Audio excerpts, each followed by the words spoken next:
Kalau misalnya ngomongin ke masyarakat, masyarakat cukup kenal dengan istilah korengan gitu kan. Jadi banget bahasa Indonesia diubah jadi ekstrim. Jadi kan dalam bahasa kedokteran cantik banget, tapi dalam bahasa awamnya itu korengan lah pada intinya. Jadi kan luka yang memang ibaratnya agak dalam.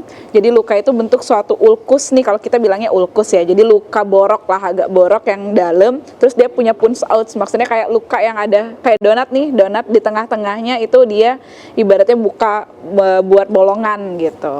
Ntar dalam lukanya. Kalau kita klotokin ya istilahnya ya, luka yang sudah fase mengering, dia balik lagi dong ke fase awal. Akhirnya proses penyembuhannya mundur.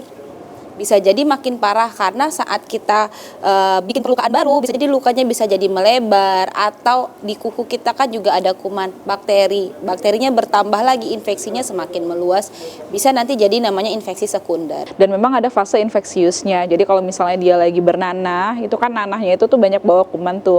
Nah kalau misalnya kontak, terus kita nggak merawat hygiene-nya kita sendiri juga ya. Misalkan harusnya kalau misalnya kita udah kontak kayak gitu, harus cuci tangan yang bersih, harus diajarkan. Makanya penting banget itu cuci tangan. Kenapa cuci tangan itu harus benar?